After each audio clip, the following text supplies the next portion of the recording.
Okay, class, welcome back. Today, we're going to have a discussion that I've really been looking forward to. And it's something that is really important, very interesting. And I'm really happy to be able to talk to my colleague, Dr. Rick Grieve, about it. As everybody knows, right now, Moon Knight is the newest show on Disney Plus, and this is the first show on Disney Plus that is introducing a brand new character as in the title role. And it's also the first show that I think at the forefront has a disorder like dissociative identity disorder. And so this is one of the first shows, or the first one that is focusing solely or mainly on some type of psychological condition. And so I wanted to talk to Rick about this, and we'll get into his background in just a little bit. But Rick and I have done a lot of work together in sport fandom. But outside of sport fandom, I'll let Rick tell you what he does outside of teaching at Western Kentucky University, and outside of the research that we do. So first, Rick, thank you for doing this. Welcome. And if you could give us a little bit of background as to your Disney fandom, how you got to where you are today, and then briefly about your professional background, and we'll talk about that in a little bit later also. Sure, I can. First of all, Cody, thank you for having me on. As you said, we're friends, and I get to stalk you on Facebook, and so I've seen excerpts or posts about this class for a while, and I think it's a really cool class. So I'm excited and thrilled to be here and be part of it. And thank you for having me on. So Disney, I first went to Disney when I was a child. My parents and grandparents took me out to Disneyland in California, where we got to ride on Space Mountain, and my youngest sister threw up all over everybody, which made it a wonderful experience for me because, you know, I wasn't the one throwing up. But then we went to, as an adolescent, my high school, I was in high school band, and we got to go to a Disney World trip down to Florida. And then it was a while off, and I kind of fell back into being a fan of Disney and enjoying Disney. When I took my two sons, for a while there, we went every other year. And then my youngest son, we ended up going down twice in a year for a couple of different reasons. So really have enjoyed the parks, and as well as the shows, you know, the movies from Disney. And I'm old enough to remember Sunday night Wide World of Disney coming on, which was required viewing for my home. So I guess, you know, as I sit and talk, I think about all sorts of Disney fandom. And then with recent acquisitions, you know, Marvel and Star Wars, I've been fans of those for a while. So I think Disney hits me in a number of different areas, and fills a lot of interest for me. And another thing is you mentioned your Marvel fandom. A few years ago, we were at a conference, and you and I went out to dinner, and just in the conversation, we started talking about Marvel comics, and I had just, I think, started getting into the MCU. I didn't grow up on the comics. I knew like the Silver Surfer because I thought he looked cool. Like Wolverine and some of the X-Men, and I'd heard of Captain America and Iron Man, but I had started to watch some of the movies because I think Infinity War had come out, and so I was watching that, and then had to go back and start watching all these other movies. And then you fast forward to almost 4 years later, or about 4 years later now, I consider myself a very big Marvel fan, but a very new Marvel fan. But that dinner, when you and I were talking, you were talking about how big of a fan you have been of Marvel, and how influential it was for you growing up. And you also talked about Marvel Unlimited, and just kind of how cool it was to be able to go back and Right, read all of these things, right. which is now something that I find myself doing. Like when Moon Knight was about to come out, I went and read a few runs of Moon Knight. When the Hawkeye series came out, I had read the Mad Fraction run of that because I heard that's what that was going to be about. So could you give us some more information on your fandom around Marvel and kind of Sure, sure, your absolutely. background with that? Right. So I first picked up a Marvel comic book when I was a wee lad. Um, I remember we would go buy groceries at this independent grocery store that was like literally way out in the country, and they always had a rack of comic books there.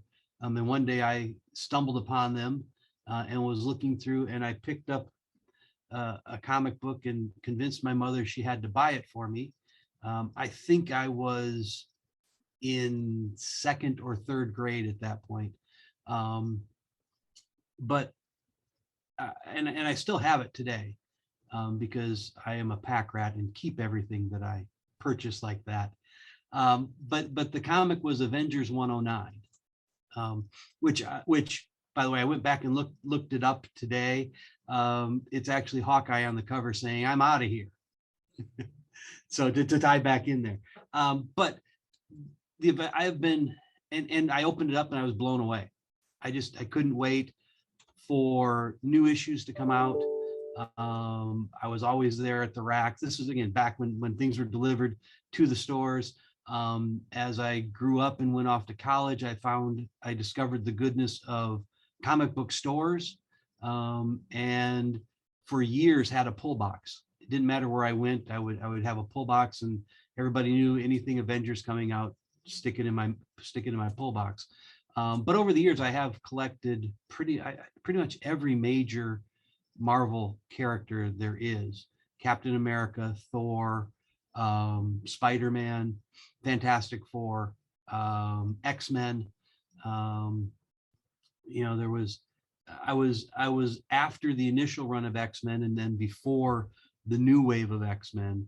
But I did catch a couple of those in there, but my love has always been Avengers from the beginning. And so when you started talking about how does this thing, how do all things Avengers work, it was easy to pull back on all that information and then start talking about the classic stories that I've really enjoyed. So um, and then through movies, I think I've watched pretty much all Marvel superhero movies, with the exception of some of the Spider-Mans that have come out somewhere in the middle. They had that first run of like 6 Mhm. that seemed to repeat in the second ones, and so I didn't really get the second batch there. But I think the more recent ones have been really good. Away from Home, Homecoming, and I haven't seen the multiverse one yet, but that's on the to see list. But when Iron Man hit in 2012, 2013, 2008. 2008. Yeah. Okay. Wow. When that hit, I actually saw that twice. A friend of mine was supposed to come up and he couldn't, and I wanted to go see it, so I went and saw that movie. And then when he could meet me, when we were able to go get together and meet, I saw it again. He was not happy that I saw it twice, but I said, man, I couldn't wait to see it. And I thought that one hit all the right tones, and you saw the MCU take off from that point there. So I have been around Marvel Comics for a while, and really enjoy what they do. Uh, I really like the idea. For me, what separated them from the DC Comics at the times when I was looking at them, the DC Comics almost always in the 70s and early 80s almost always held self-contained stories. Right? Here's the issue. It's solved at the end of the issue. We move on to the next one. With the Marvel one, it was more sequential. It would, the story would build up over time. Um, and I really like that. I like that idea of storytelling. And I remember in the Avengers, there were times when they would have like an epilogue to the story. The main story is finished for now, and then here's a page with an epilogue that's showing something we have no idea what it means, but it's going to come to fruition in the future. And by paying attention and reading through that, you actually get some payoff. Yeah. So I've really, like I said, I've really enjoyed that, and I thought they were the best company out, the best of the two. And I know there's always an argument, DC, Marvel, but for my money, it's always been Marvel in the storytelling there. So, well, and that's Rick and I actually did a project on compare fandom of DC and Marvel. And one thing that's been really interesting to me about the MCU in particular is it is that sequential storytelling. And you said how like there will be an epilogue in the comics that you don't know what it means until maybe 2 or 3 episodes later, or 2 or 3 issues later. Mhm. And I think a lot of people now are used to that being the MCU way. Like that's just the way Marvel works, and that's the way MCU works. And that's like an expectation. And Marvel is essentially the company that made tags, mid-credit scenes and in-credit scenes so Right. popular because everybody wants to see what's going to go on, and they're Right. like the epilogues of the comic issues. It's also really interesting to see, like, knowing a little bit about the history of the way that the comic company worked in their comics. There were some that were definitely like planned out and well planned out, and then there were some that it was just like kind of throw something against the wall, see if it stuck, and if it was popular, keep going, which is essentially what happened with like Fantastic Four, Right. and Spider-Man and everything. By the way, have you seen they released the Thor Love and Thunder trailer this morning? I saw that it was coming out. I have not been able to take a look at it yet. It's it looks I'll just say very, very entertaining, and it has a scene in there that's pretty much straight from the comics. Mm-hmm. So it'll be your appreciation for comics will not go by the wayside here. Right. But so the reason that we were going to talk today is we're going to talk specifically about Moon Knight and the dissociative identity disorder that is on display in Moon Knight, and get into kind of how that works and how important it is to have this representation. So before we do that, I wanted to get your background in psychology, so people know what you have done aside from teaching and aside from the research. So if you could fill us in on that. Absolutely. So I received my doctoral degree in clinical psychology, as I like to say, last millennium, because it sounds cool. 1996, from the University of Memphis, I got a degree in clinical psychology. Since 2000, I have been a licensed clinical psychologist, and I have maintained a small private practice outside of my teaching. I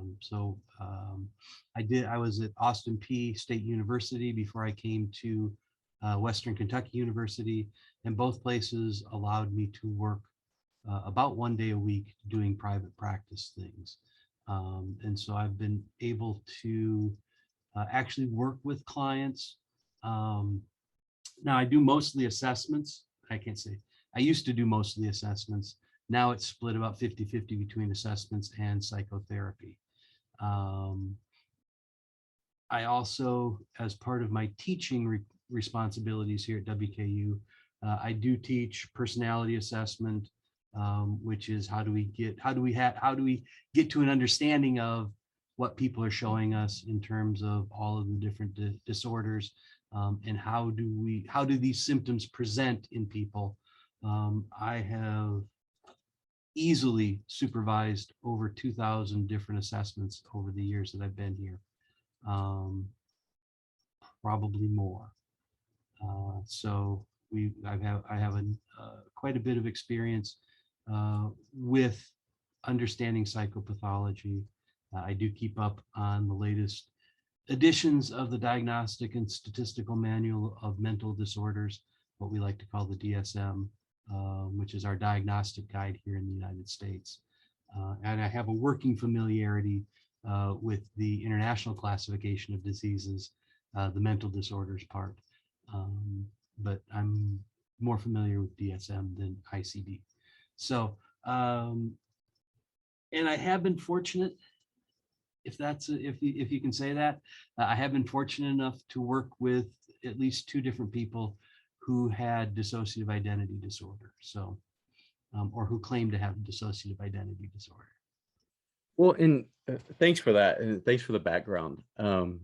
As you know, and as anybody listening or watching knows, it's always good, especially when we're gonna have a discussion like this, to have somebody on and to talk about their expertise and give their background for that. So it's there so everybody knows when we're talking about this. It's not just 2 people talking about it. It's a person talking to an expert about it. And real quick, Rick, like just from a societal level, how important is it to always expand the study of psychological disorders? How does that help us and how does that help individuals, and how does it also help society? Right. So I do think it's important to have a good understanding of what goes on with people. Part of the reason why I got into the field is because I've always been interested in what makes people do those weird things. And having an understanding of psychopathology, I think, helps me understand why people do those weird things. And I can't imagine that I'm the only one who wants to know some of that. But aside from filling that need for knowledge and need for information, I also think that having an understanding of why people do what they do helps us to build understanding for other people, maybe people who don't look or act like us, and can build up acceptance and tolerance for the people who don't necessarily look or act like us.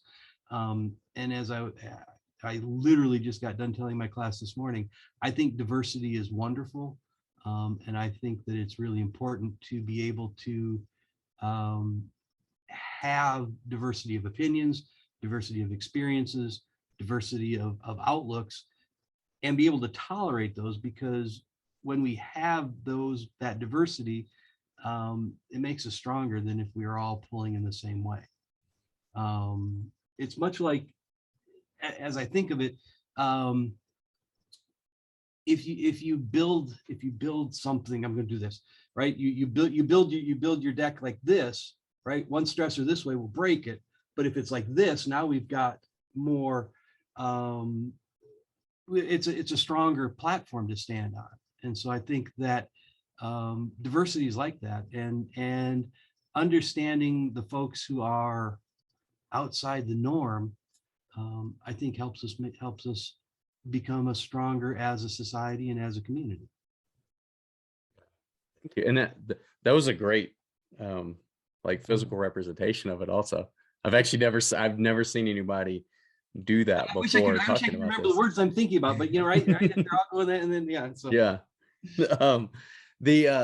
So to get into specifically to Marvel, Mhm. and with Moon Knight, as I said, Moon Knight is the first show that has put a psychological disorder at the forefront. We'll kind of get into later some of the other psychological disorders or personalities you have seen throughout the MCU. But Moon Knight is particular. They are dealing with DID, or dissociative identity disorder. Right. And in that, as people who have watched the show, and we're recording this 3 episodes in, so we don't know how it's going to end. But there are also about, I don't know, 30, 35 years or more of history in the comics dealing with the Moon Knight character? Yeah, actually, yeah, probably closer to 40. Okay. I want to say early 80s when it came out, when the initial Yeah, that's comic true. came Yeah. out. Yeah. Well, and did you know that actually, speaking of the initial comics, you can in episodes 1 and 2, I haven't seen it in episode 3, but in episodes 1 and 2, there are QR codes that if you scan those QR codes, they send you to the first episode, the first issues where Moon Knight was featured. Really? Yeah. I Like did not see the that. one that is in episode 1, I think sends you to it's Werewolf by Night, Okay. Mhm. which is the first issue he appeared in. Right. And then the second one, I can't remember. I think it may be another Werewolf by Night, but I can't remember. So everybody watching the show has seen that. So far, at least, we have a character, Stephen Grant, and a personality, Mark Spector, and they're both played by Oscar Isaac, who is, it seems like he does an amazing job switching back and forth and giving a physical representation of what these personalities would be. And we see these kind of periods of blackout that, like, you know, somebody will get stressed and then there's a period of blackout and then they'll wake up somewhere else. And so that's where I want to start, is that type of depiction. How accurate is that for dissociative identity disorder based on what you have read, what you understand about it, and the people you've worked with? Sure. Well, let's back up a step and talk a little bit about what dissociative identity disorder is in the first place. All right. So the idea here behind dissociative identity disorder is that there is a host personality, and then because of early traumatic experiences, there are these alters that are split off from the host personality to help protect that host personality. So usually when we look at dissociative identity disorder, we're looking at some early experience of either physical or sexual trauma. And then it's the personalities then that are brought about for, like I said, for protection. Now, I know that there are a lot of, I've frozen. There, you froze for a little bit, and then What was the last thing you heard me say? I actually heard everything. Your picture was just frozen. Okay, all right. I was worried because you weren't moving and I wasn't moving, and I thought, oh no.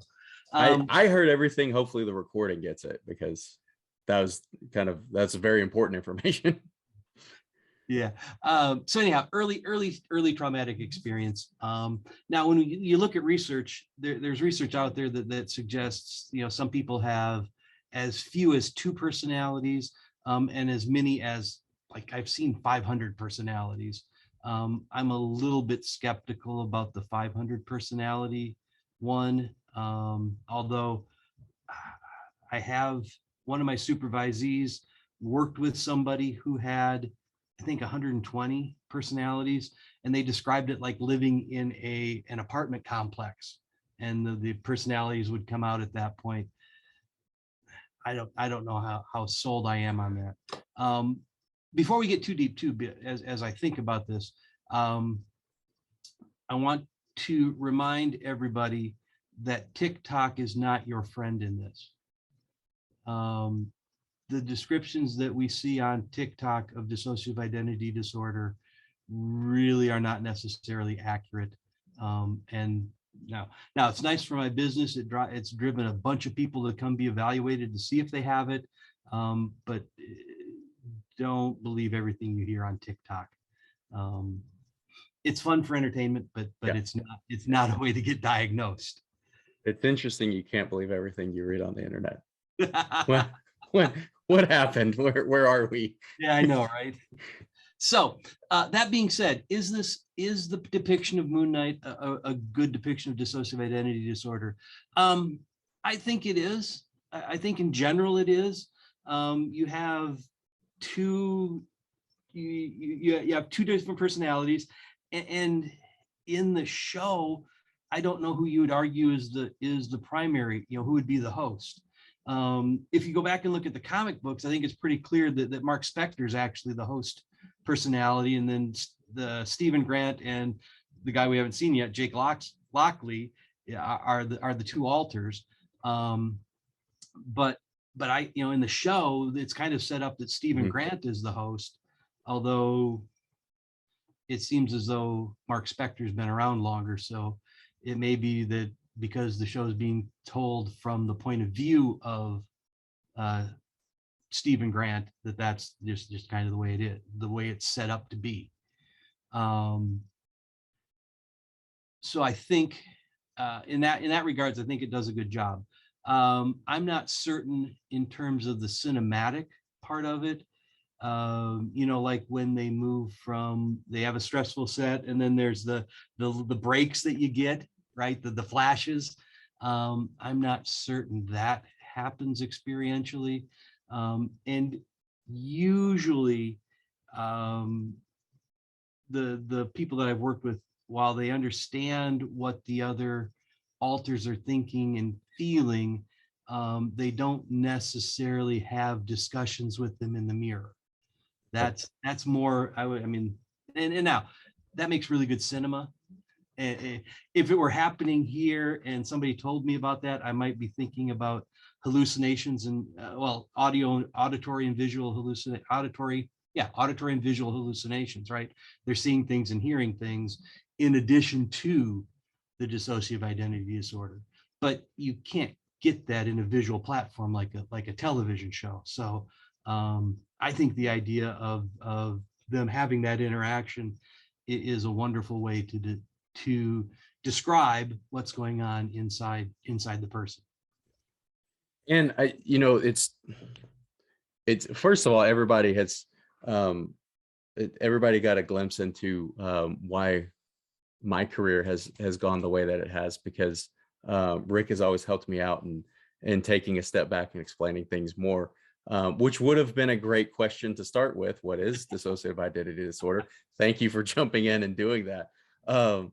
The one thing that I think is really interesting about all of this is that I had written down like what liberties were taken, because we had talked about talking in the mirrors, Right. and that being something that I can't think of a better way for cinematically for that to be shown. Right. I can't either. That is a great way to kind of show that the division and the vision of personalities and everything. I also think, and again, we're recording this 3 episodes in, so episodes 4, 5, and 6 could throw a complete curveball and everything, goes haywire. But I think the reason I wanted to talk now is we have the basis of what this show is about, or how it's dealing with the disorder. So it's not necessarily, we don't necessarily have to wait until the end to talk about it, because we've seen these 2 personalities. There are arguments to be made that even in episodes 1 and 2, we saw a 3rd personality. I think it was pretty clear in episode 3 that we saw a 3rd personality. It just wasn't named. And actually, there is, if you notice, I always laugh about the Marvel like undercover hat. If you've noticed throughout all the MCU movies or like series, if somebody's undercover, they wear like that dark hat that doesn't have anything on the front. Right. Well, in episode 3, when he's walking through Cairo, he actually does have, it's a Chicago Cubs hat on. Mm-hmm. And it's the same color. It's like, navy on navy, so it's harder to see. But the character Jake Lockley is a native of Chicago, or that personality is a native of Chicago. And so there's some hints that we've already seen that. What else do you think in the show that they have been very accurate with displaying dissociative identity disorder, and what else have they taken liberties on, do you think? I think pretty accurate would fall. I would, when I look at and watch the confusion, especially of the Stephen Grant character, about how I'm missing parts of my day, I think that's very accurate. Usually people who have dissociative identity disorder have hours that are lost that they can't explain. And it's because the other alter is taken over at that point. I think the idea that there's always a fight over who is going to be in control is probably a little bit exaggerated. Although maybe not a whole lot exaggerated. But usually what happens is, from my understanding, what usually happens is the alters come out in times of stress, or come out in anticipation of times of stress. So the alters are created for a specific purpose. So let's say that the individual underwent physical trauma and they created an alter to deal with that physical trauma. Anytime they come into a situation where they think there's going to be physicality there or the potential for injury, then that alter will come out and protect the host individual. And usually it's not like there's a big fight over who controls the body. I think there's a willingness to go back and forth. Although I have heard times where the host personality is, I'm going to put this in air quotes, unwilling to come out. Now, whether that's due to anxiety or has been reinforced, I don't, I can't speak very well on that, but there are those cases where sometimes it's harder to get people to come out and be in control than it is to have them fighting over who gets control of the body. So then what, like you said this is something that is developed, the person develops based on trauma. Mm-hmm. So it's not something someone is born with, right? It's something that they develop that as a way to, as a more like a coping mechanism almost. Yes, although when we think about the development of psychological disorders, there's always an underlying genetic predisposition that is combined with situational stress. Okay. So there are a lot of people who can have the underlying genetic predisposition, but because they don't get the environmental stress, then they don't get the disorder is not expressed. Okay. Conversely, there's a lot of people who go through all sorts of environmental stress, but without the underlying genetic predisposition, there's not going to be the psychological disorder. It's only when both of those two things occur together that you get the expression of the disorder. Okay. And not to get too much into the weeds of like the assessments and everything, but you have mentioned that, somebody who says they have over 100 or 500 personalities, that's a little questionable, or more questionable than someone who might have a few. The diagnostic tests are like, they're designed so you have a pretty good idea what is happening. And so I guess my question is, like, do people, because you also mentioned, people coming into your business to be tested for this. Is this something that you've experienced people have almost like tried to say that they have dissociative identity disorder, or that, or do people who come in just like they're searching for an answer, and so that's kind of where they've come, as how can they figure out what's going on? Right. So I think we hit both of those Okay. types of people. First off, I think that there are a few people who have strange experiences and they show up trying to figure out what's going on. Okay. I think there's a second group of people who think they have dissociative identity disorder and come in wanting to show that they have dissociative identity disorder. And then there's a third group of people who maybe are just confused and they're trying to, they've heard some things and they really will be happy to know that they're normal. And I tend to think that dissociative identity disorder is the far end of the continuum of personality.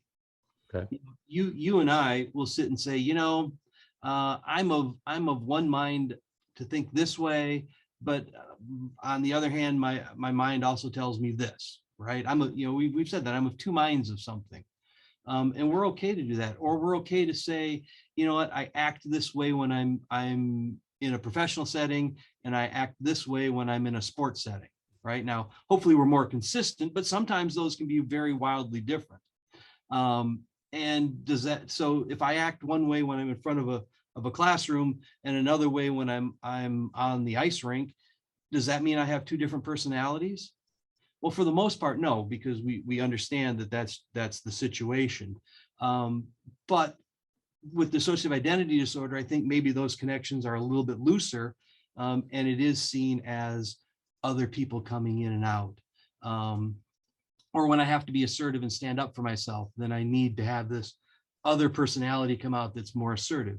So I really do see it as just the far end of that normal continuum. It's just way out there a little bit. Yeah. And I think that a lot of times people believe they have disorders when they really don't. And probably about 75% of the time when people come in asking if they have a disorder and we tell them, no, you're fine, they're relieved. The other 25% are just so invested in having that diagnosis. And usually the reason why they are invested in having the diagnosis is they're getting something from it. Something we would call it, they get secondary gain. I do remember the first person I worked with who said they had dissociative identity disorder was an older Southern woman who was, you think of the Southern Belle, has been taught you have to be compliant and listen to people and do things for folks and be nice to people, and especially be nice to your husband and support him in everything. And she just happened to marry this guy who was a complete and total nasty person. I'm trying to keep it family friendly here. But he cheated on her. He beat her up.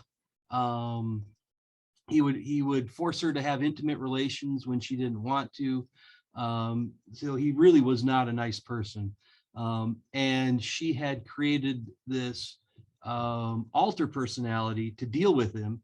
And the alter personality hated him and would do things like stab him with knitting needles and chase him around the house with scissors, which to me seemed like a perfectly normal reaction to the things that he was doing to her, except that idea of me being this aggressive to my husband was unacceptable to her. So she had created this alter out there who would do that.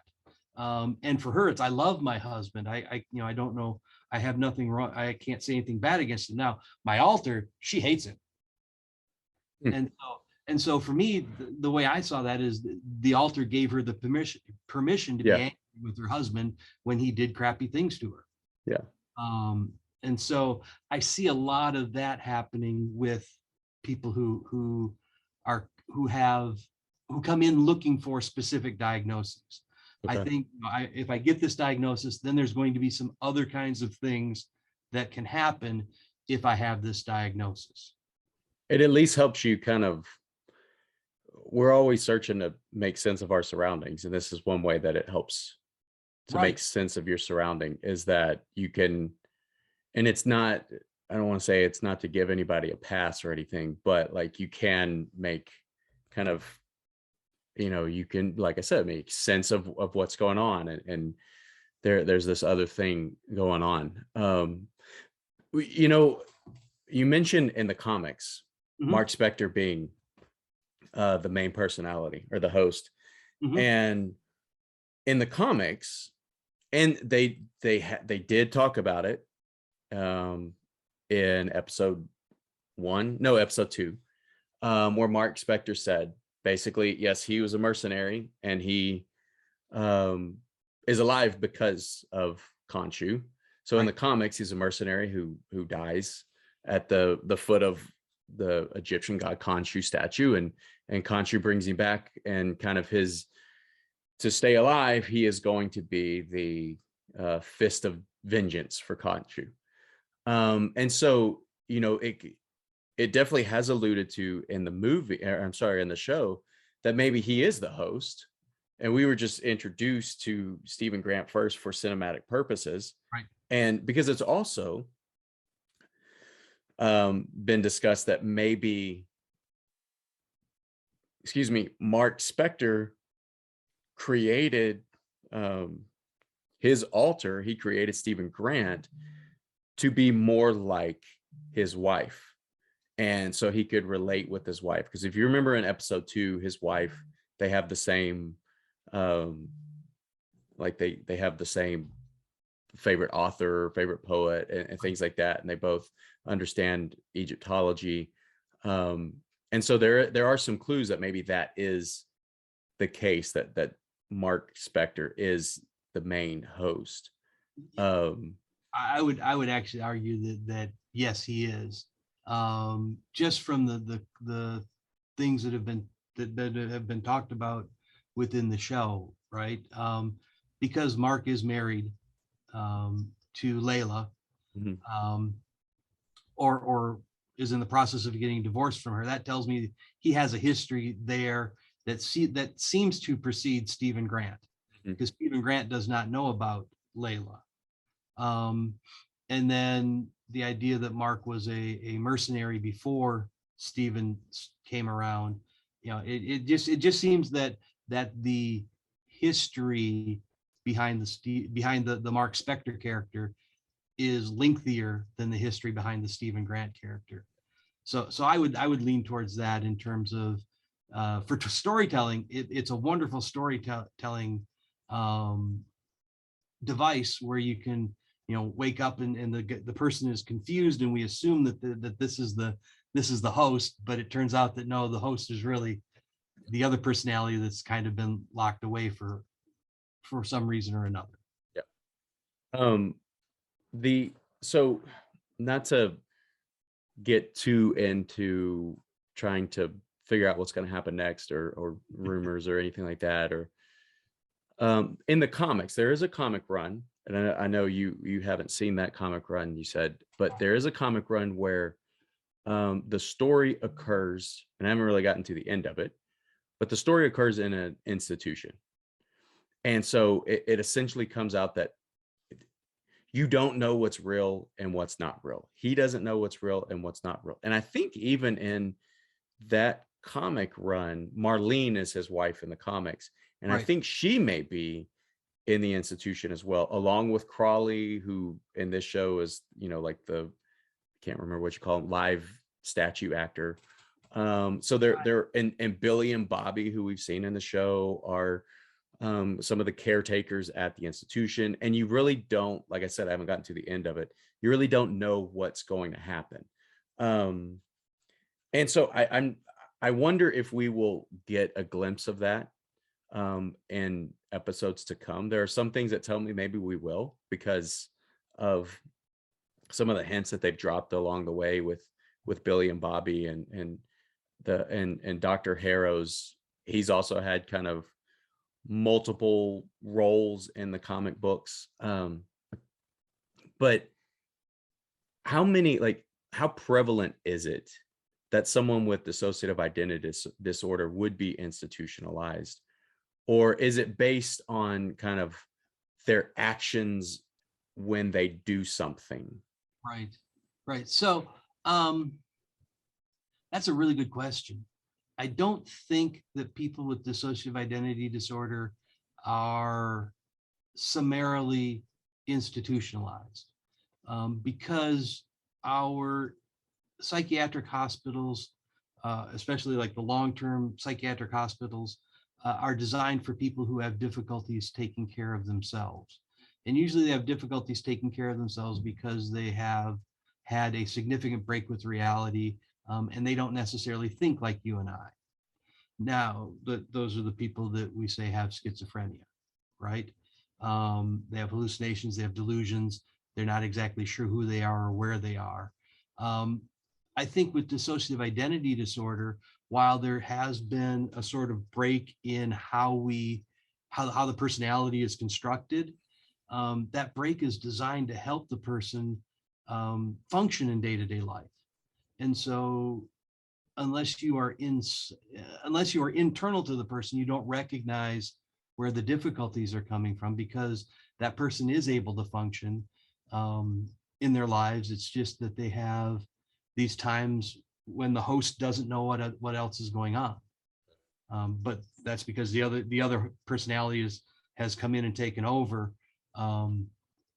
and um, goes about and functions, and then recedes, and the host comes back. So I don't, unless the dissociative identity disorder is then diagnosed and they're hospitalized. But I really haven't seen a lot of cases in psychiatric hospitals of folks who have dissociative identity disorder. Um, have you ever experienced or read about or worked with anybody who has worked with a colleague who has worked with someone who's experienced the fact that not knowing what is real, because that's a very strong theme, especially with Stephen Grant, that he doesn't know what's real. He doesn't know what's a dream. He doesn't know what's his real life. Is that something that's common with people who have dissociative identity disorder? Um, the true answer is I don't know, but let me speculate a little bit. I think it would not be out of the realm of possibility. There's a term for it. We call it derealization. Okay. This idea that I don't know what is real or what is not. And I could see that, just like we had that loosening of the personality structure, maybe some of the ties to reality then become a little bit loose as well. And if I don't know who I am, then sometimes it's hard to understand what's going on around me. I don't think that's 100% of the case, but I would think that it's probably more likely to happen in folks who have dissociative identity disorder than in people who don't. Okay. And then based for people who are watching this, not listening, they could see we have Rick has Moon Knight behind him. I have Mr. Knight behind me. And in the comics, they're kind of set up where these are the comics and the show. These are the comic super, or these are the superhero personalities. Have you ever heard of anybody with dissociative identity disorder kind of like believing they have some type of superhero abilities or supernatural abilities or things like that? Because we talk a lot in society about like what superhero do you identify with, what character do you identify with. We're going to talk about that in just a little bit, but like especially with this and not knowing, the theme of not knowing what's real and what's not real. Have you come across anybody who has ever mentioned anything like that? I have not in terms of believing they had superpowers as an alter. I have read about and heard of all sorts of different types of alters, from alters who are stuck as a little child, through alters who are animals. Dogs are pretty common. I did hear of one client who had an alter of a Tyrannosaurus Rex. And then the strangest one maybe is the woman who said that one of her alters was a cloud, which seemed, again, those are the ones where I start thinking, man, maybe we've got some things that have been reinforced incorrectly here. But nobody who says, yes, in this personality, I can bend steel with my bare arms or bare hands, or stop a speeding bullet, or throw a shield with really great accuracy. So we haven't seen that. Now, that doesn't mean they're out there. It just means I haven't come across them. Well, and like, we talk about alter egos, and when people talk about alter egos, it's almost as though they're saying like, it seems like most of the time they're talking about it when something's happened that's out of the ordinary for them. They'll say, "Oh, that's my alter ego," or this, and Right. That was my evil twin brother Skippy. yeah, yeah, like, and so it does make sense that there are a lot of, you have those situations where people are talking about that, but then you have people who are clinically diagnosed as suffering from something like this, which makes it difficult to really talk about the topic in a way that can help people move forward. So But actually, let me just jump in a second here, Cody, because I think thinking about it like my alter ego, or I did something that was out of character for me. It seemed like it was, I think that simply explains that complexity of personality, right? It makes us on that continuum. I tend to think it makes it a little bit easier to understand. Okay. Harder to understand because for me it's not a break between this is normal personality functioning and this is crazy personality functioning, right? I think there's a lot of steps in between there, which gets us to that wide diversity that we have. Okay. All right. Yeah. Thank you. The next question I have on that is, what is the importance of exposing people to these type of disorders and just overall diversity in the way that people experience life? Like what is how important is it that entertainment companies are doing this? Right. Well, I think that it is very helpful to show a wide variety of people on screen and have a wide variety of leading characters, because that gives everyone someone with whom they can identify. And if I have, and that identification, I think then normalizes my experience or normalizes experiences that we have, and can lead to a better quality of life and better experience within society. And you mentioned it earlier. Do you think, because we talk a lot about how important it is to see someone on screen that looks like you, behaves like you. This is this is somewhat like, if someone gets away from that, because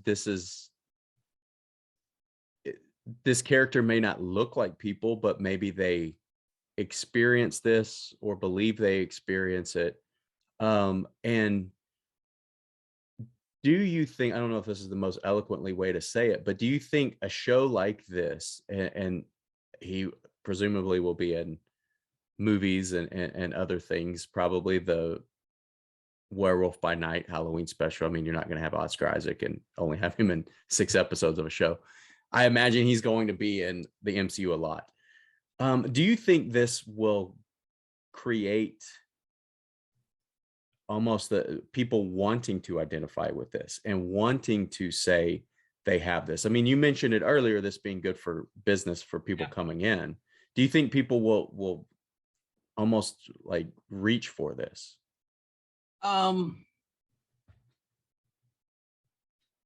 The short answer is yes. I do think that anytime you see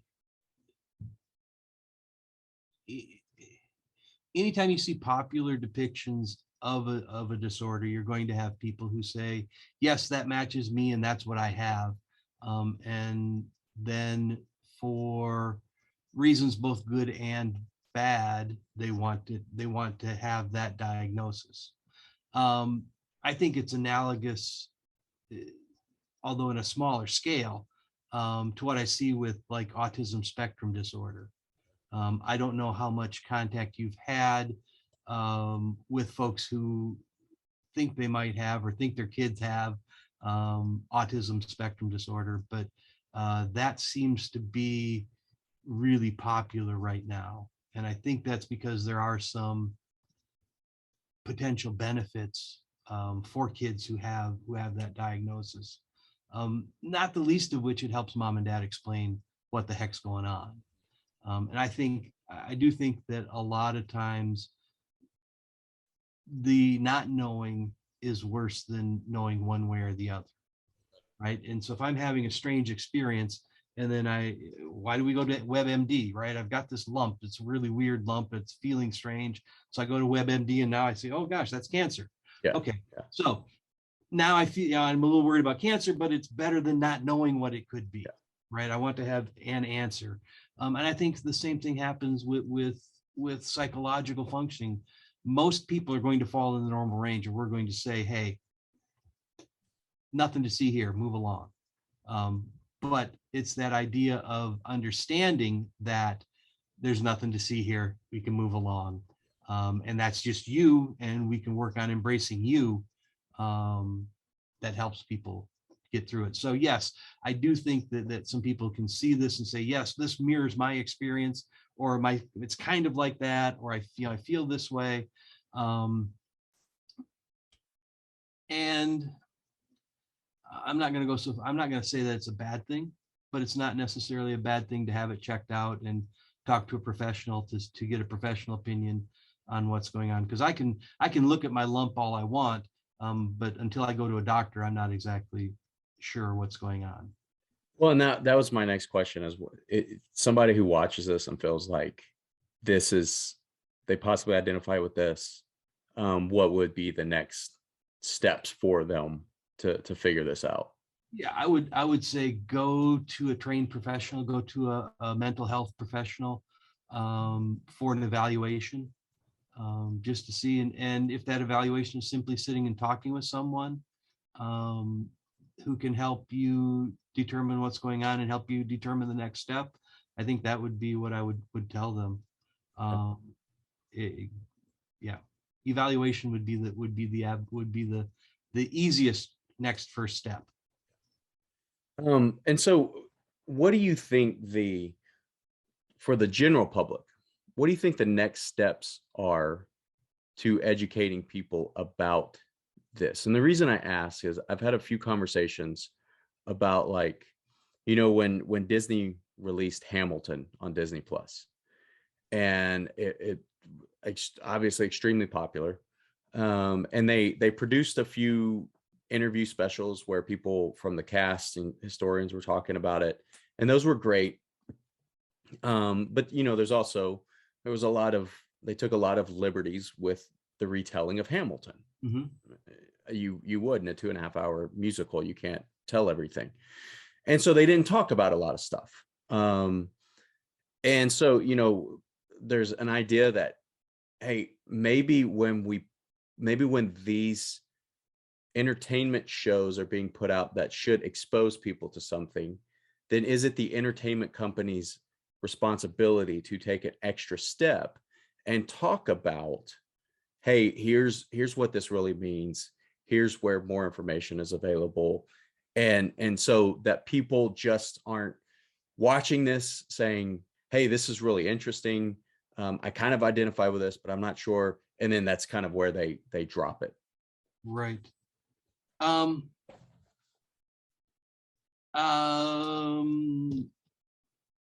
I was yes. Sorry, you had me jotting notes down so I wouldn't forget them. I think I really think that if people find themselves intrigued by this, that yes, they should go and look up more information. I don't know if it's necessarily the responsibility of the entertainment company to provide that information. Now, if the company can vet the information, provide good information that is consistent with entertainment, like the interviews after Hamilton, I think are good entertainment as well as informative, then by all means go and do it. But I I would fall under the opinion that it's not the responsibility of the company to provide the information, but of the person, the individuals, to go out and look some things up on their own. I think if you go back historically, the first real popularization of dissociative identity disorder was a book called The Three Faces of Eve. And I can't remember who wrote that right now, but it was about a client who had dissociative identity disorder, who, and there's a movie called The Three Faces of Eve also, which I think may have won some Academy Awards way back in the day. But that's where it first comes into the public awareness. I know that the National Alliance for the Mentally Ill, NAMI, has a good website that has a lot of good information on it about mental illness. And I'm thinking the National Institute for Mental Health, NIMH, would also have good information on dissociative identity disorder. Yeah, and I think that would be the best places to look for further reading and further information. But absolutely, I agree that following up, if you're interested, is important. Important for that. Okay. And the book Sybil, Yes. is that dissociative identity disorder, or is that something else?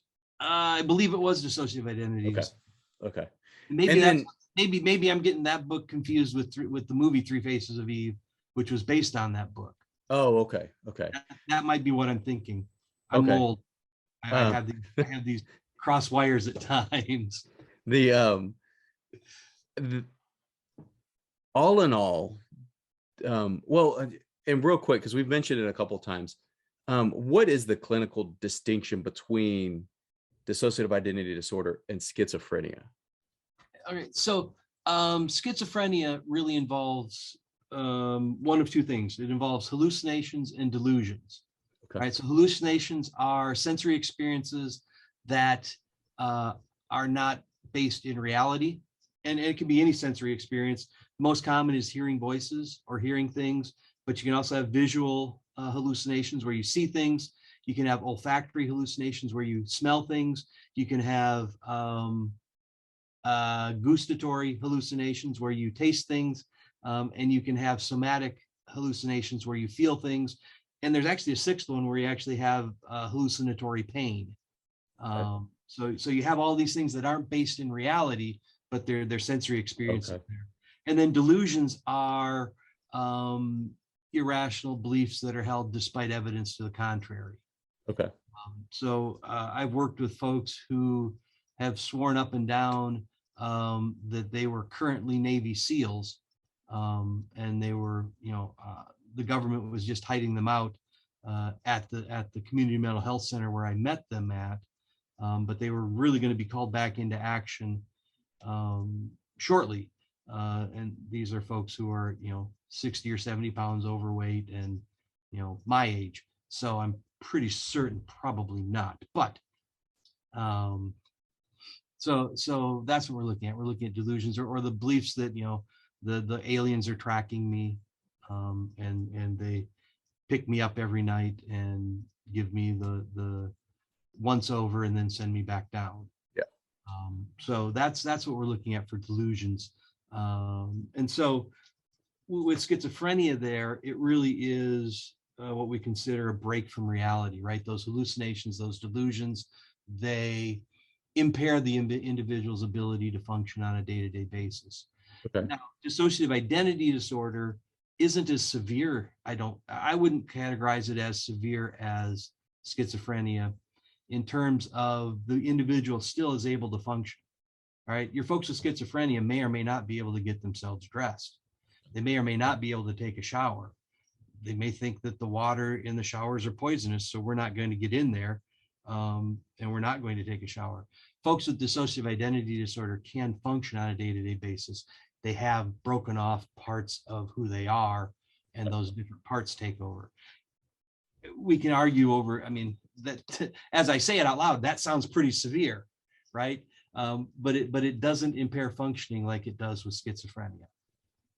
And so do you think, is it accurate to say that the way the character is being portrayed in the series is mainly dissociative identity disorder? That's what they're identifying. But some of the cinematic liberties they've taken with him talking to himself in the mirror, hearing things, seeing things, that would more closely align with what schizophrenia would be. Yes, I would Okay. absolutely agree with that. Okay. The character is portrayed as having dissociative identity disorder, but seeing yourself and talking with yourself, to me, is hallucinations. Okay. But I don't know how you do that otherwise in a show like this. Yeah. And Yeah. I think it makes perfect sense. And like I said, I am thoroughly fascinated by the show, and it's must watch viewing every Wednesday for my son and I. So Yeah. It's been a lot of fun. All in all, do you think I mean, you just talked about how much you enjoy it, but all in all, do you think the show has done justice in a positive way to exposing viewers and society to dissociative identity disorder? yeah, I do think it presents it. I do think it presents it as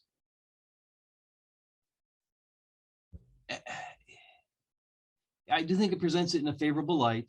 I like that, and I've always liked the Moon Knight character, probably because of the dissociative identity disorder there, because it makes for an interesting kind of character. Mm-hmm. But I also see that it shows that superheroes can come from all walks of life, and all types of mental capacities and mental makeups. I think I like that you said that, because I think one of my favorite things about Avengers Endgame is showing Thor and the creative choice they've made for Thor to, not look like your typical Right. superhero. And then there was even, and I'm not sure how accurate this is, but there were reports that, at the very end in the fight scene, when he gets his armor on or whatever, when it appears around him, then he's going to be like we know Chris Hemsworth to look. But Chris Hemsworth actually said, no, we need to keep it looking like this. And one thing that I really enjoyed about that was it was that kind of message of anybody can help. Doesn't matter if you're depressed.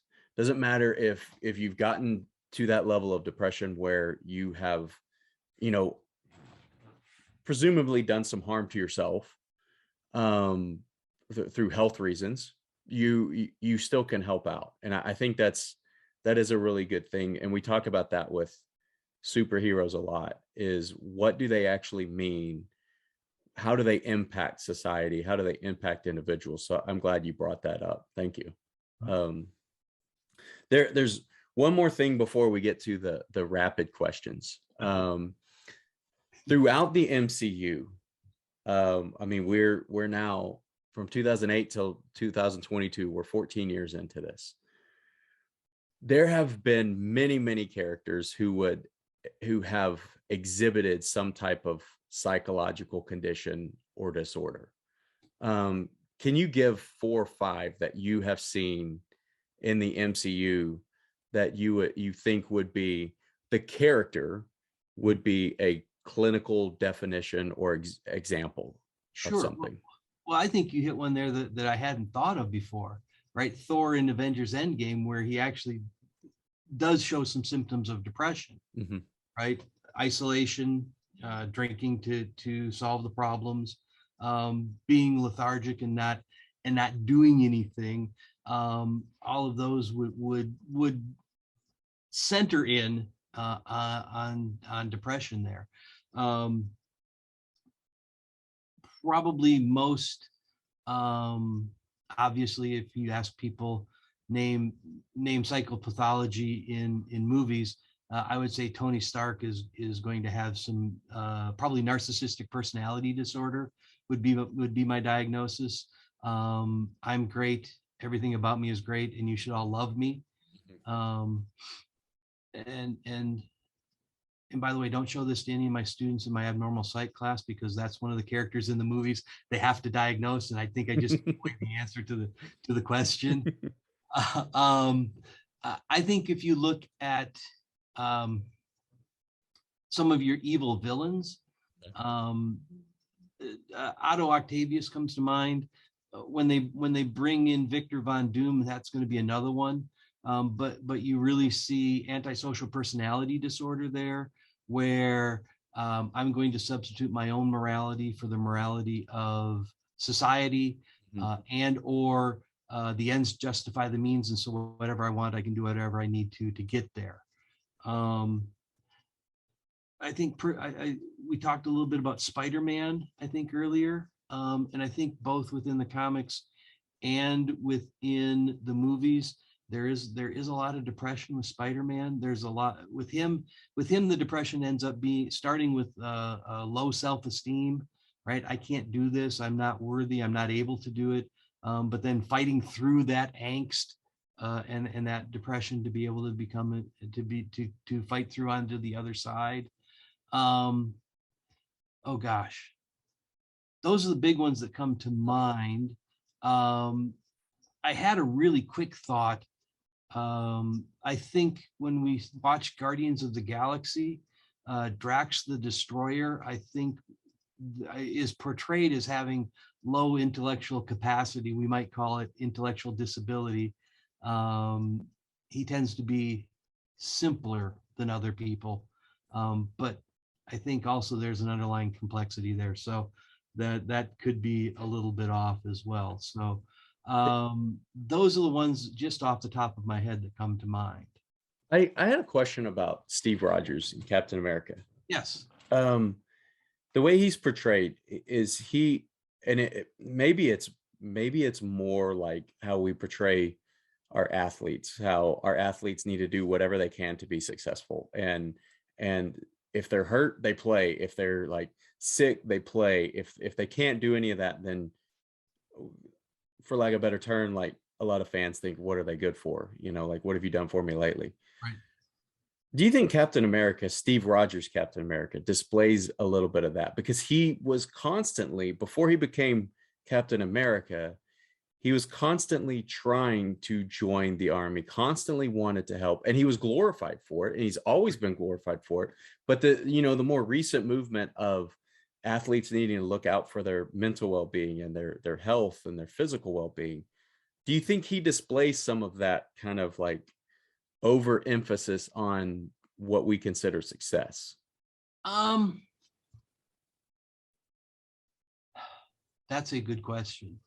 And I'm going to have a hard time separating out what I've seen in the movies from what I see in the comic books. Okay. But I think that the premise of Steve Rogers is that he is an everyman, and starts off with, again, being somebody that some of the people who maybe used to who are the stereotypical folks who read comic books, right? Where we are the weaker, less physically able people, and then he's given this magic potion that turns him into a superstar athlete, but he has to keep training to get better. I mean, he has that drive to be the best that he can be.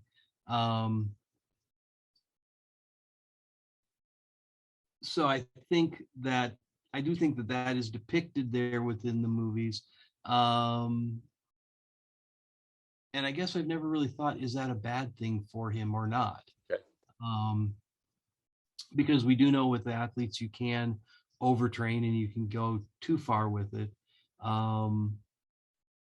I've just always seen Captain America as being the person who's willing to put in the time for training that you do as part of the job.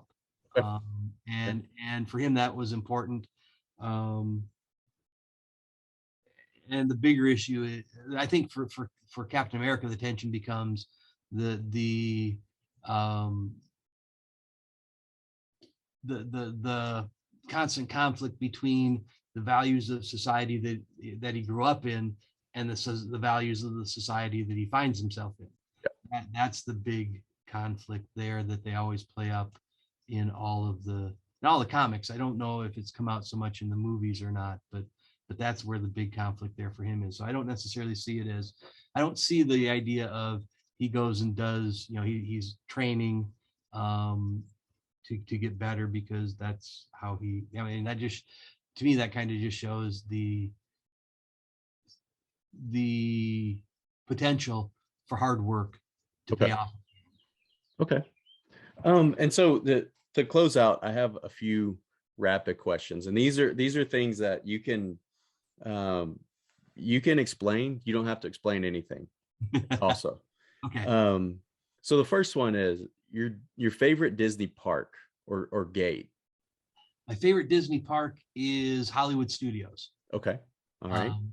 Much of what I enjoy from Disney is at Hollywood Studios. Okay. All right. Favorite attraction or favorite ride? One they got rid of, Rock and Roller Coaster. Okay. Second would be Tower of Terror. Third would be Expedition Everest. Okay. Rock and Roller Coaster still there. Is it? I thought they were replacing it with the Guardians of the Galaxy. No. That's Guardians of the Galaxy is going to be at Epcot, where the old Horizons Pavilion was. Okay, I thought they were getting rid of Rock and Roller Coaster. There have been rumors of not retheming completely, maybe changing the music for it over the years, but yeah, they do still have it. So and that was the one ride we didn't go this last time because the boys were too small for that. But they actually, surprisingly, they really liked Tower of Terror. That turned into I was trying to describe to them why we weren't going to ride it, and it turned into 20 questions. And I finally said, you know what, if you want to ride it, let's try it. And they loved it. So yeah, the one my boys really like the Star Tours. Yeah. And I was favorably impressed with that one as well. Yeah. Anywhere on it, if you've stayed on property much, do you have a favorite hotel at Disney? Oh gosh, yes, Animal Kingdom Lodge. Okay. On the animal side, yeah, that was the best experience we had on property.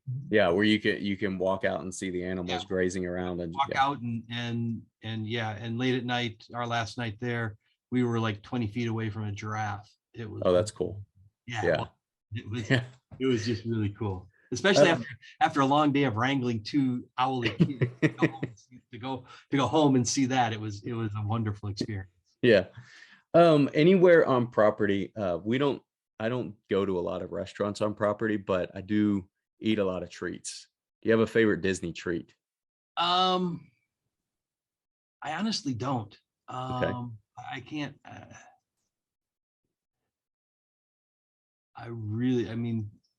We eat at different places, but I couldn't tell you the names of them to even come up with a good suggestion. So yeah. My wife, I think it was at Disney, my wife had the pineapple, the Dole Whip. Yeah, the Dole Whip. That's what she had, and she liked that pretty well. Yeah. But I enjoyed it, but it's not like I have to have the Dole Whip every time I go, I went for, the first, I don't know, 7 or 8 times I went, I never had a Dole Whip. And then recently I've had it, and yeah, it actually is really good. It is one of those that I'm not sure I have to have it, but I definitely want it when I go. Yeah, it's okay. Do you have a favorite Disney character? Favorite Disney character? I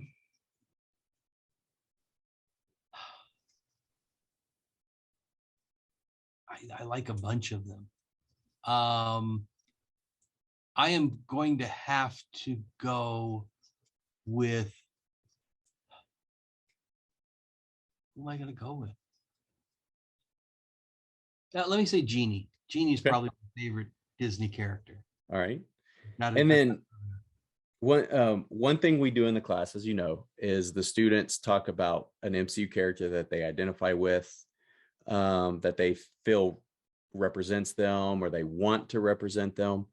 What Marvel character do you feel you identify the closest with or want to kind of embody their character? now, can I let me give you two answers. Okay. Um, I think, wow, I really think within the MCU, I would go with Ant-Man. Okay. That's going to sound, I know that sounds off, but I like Paul Rudd's personalization, and it always seems like doesn't matter what happens, he is able to take everything in stride and continue to go on, and doesn't have world beating powers to do it. It's all, again, kind of a normal everyman type of thing.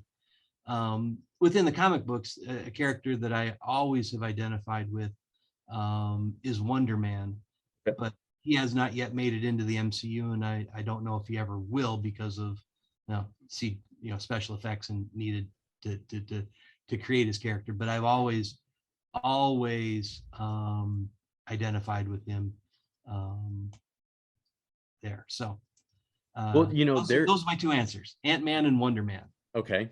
And if you go back and watch, I think it's episode 2 of WandaVision, and you watch the intro, I think there may be a Wonder Man in the background. There may be.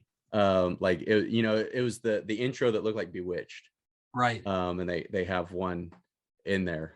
So yeah, maybe that's all it will be. Maybe he'll come in the future. I'm not sure, but and then last one, on Disney Plus and with the MCU, we so far have gotten WandaVision, The Falcon and the Winter Soldier, Loki, What If, the animated series, Hawkeye, and now we have Moon Knight. So out of those 6, do you have a favorite MCU show on Disney Plus, or that you enjoyed the most?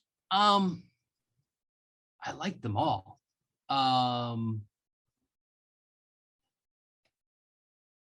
I think when I look back, I like the story of Loki, and Okay. I'm really interested to see how that's going to play out.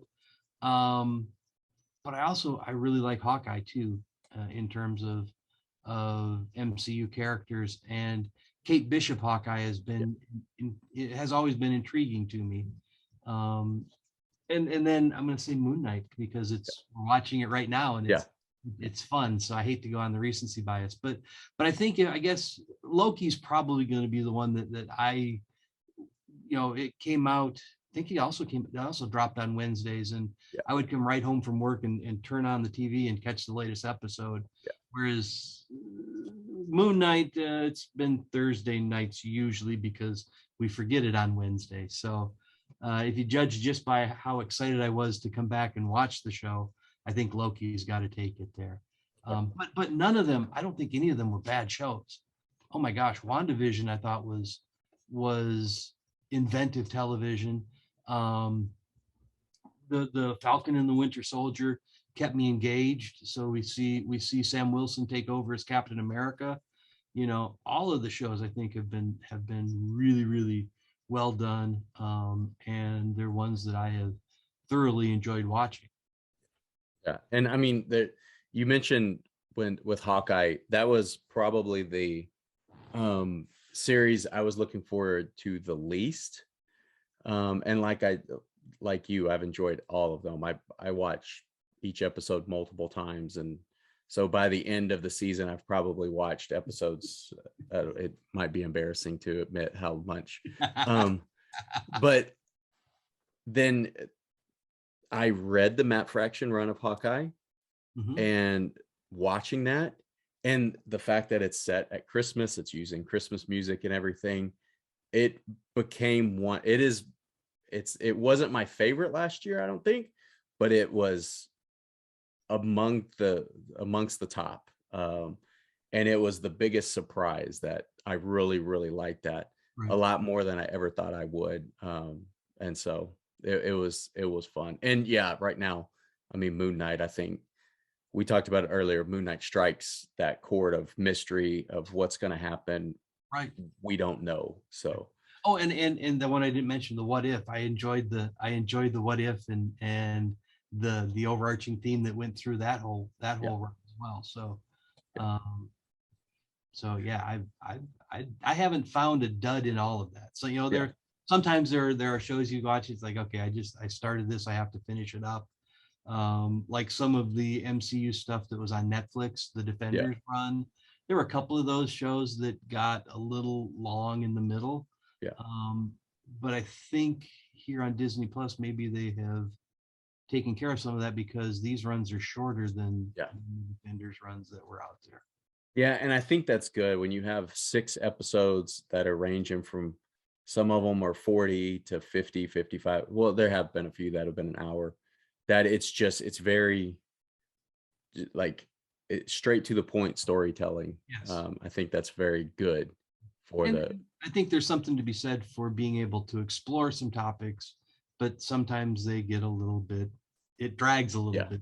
yeah, You get that. So yeah. Well, Rick, thanks for doing this. This was awesome. For anybody who wants to ask more questions or follow up, what's the best way for somebody to contact you with questions or anything? I would love to take more questions and chat with folks. The easiest way is to reach me at my email. It's Rick, RICK .grieve, GRIE as an elephant, V as in Victor, E as in elephant, at WKU.edu. Okay. Shoot me an email and we can start the conversation. All right. Awesome. Well, Rick, thank you for doing this. Like I said, this was something I've been looking forward to for a while. Thank you for And having me, so Tony. thank you. Have a great rest of your day. Take care. Bye.